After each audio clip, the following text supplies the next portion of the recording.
What is going on, everybody? This is your guy Hot Wheels Collectors Militia, and today's video is going to be on how to customize your Hot Wheels cars using acrylic paint and metallic markers. Well, in this one I actually did a little bit of the like I said, I'm testing out the waters with the acrylic paint and metallic markers, but honestly they said the markers that I got, they were advertised as fine tip pens, but they're super thick. So I just basically used this little tray right here, pump out the ink from there, and I used it to do the grills. I'm gonna show you the parts of the car that I painted, and I'm gonna recommend, in my opinion, what works best with color-wise and color schemes and stuff, because you're gonna see some of the discrepancies and whatever and stuff from using acrylic paint and when I used metallic marker ink. So I didn't use the actual marker itself. Like I said, I just pumped some ink into here, and then I used a very thin, fine tip paintbrush so I could get basically the details in. And that worked a lot better and laid out a lot smoother on the plastic. So that's what I'm going to show you right now. So just I'm going to show you what I did. So looking and doing just the bottom, I wanted to do like make an exhaust system kind of and stuff. So if you can see it, it's a little shinier on the exhaust tip. That's the sorry about that. Make that right there, show you a little bit. So I did the catalytic converters, the mufflers, everything. This laid out very well with the metallic ink that I use and the fine tip paintbrush. So I did that for the bottom of the C10 Chevy that I'm working on.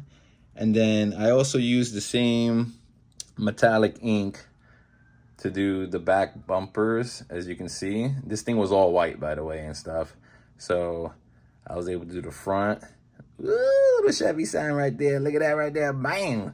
But this is where I was saying where I like the ink versus the acrylic paint. So if you can see, it looks a little bit more rougher on the actual black portions of the paint. Like you could definitely see it like right there at the base right here, that it's like kind of like faded and stuff. But the metallic ink laid out so easy, and it laid out with just a simple layer. The catch to it though is when you're using it and you're pumping it into your tray, that the metallic ink dries up a lot faster. So you just like, it's like a timer, you're on a timer with it in order to use it. But if you timing it the right way and everything, it lays out very smoothly. And honestly, this is my first custom with well, I wouldn't say my first custom, it was my first customization with a Hot Wheels. But transitioning from bikes to these little things, I was gonna do more detailing, but I like the ink more. I want to get some white on the seats and stuff like that to kind of match the outer shell, which is pretty much this with a little bit of white. It was like all, like I said, it was all white, didn't have the Chevy sign on it highlighted and everything. But this is just a little bit, like I said, just recommendations. If you could get yourself some metallic markers and ones that you pump to get the ink out of, and then get yourself a little acrylic setup with paint. You could use both. Like I said, I know there's gonna be people, oh, I use acrylic paint all the time, I don't have no, like, it's not an issue thing or anything like that. It's more of just a preference, like from starting and using the two. When I thought I overused the ink on the muffler, it literally, like, it looked almost like it was like gonna overlap and like start running. But then like as I held it still and then I looked and it dried up, it flattened so fast and it was so smooth that I was just blown away by it. So that's the only reason why I make these recommendations. And once again, like, I wanted to say Happy New Year's to you guys. Like I said, the channel is growing. I've seen some number increases in the last week, so I was super ecstatic for that. And once again, let's keep growing the channel.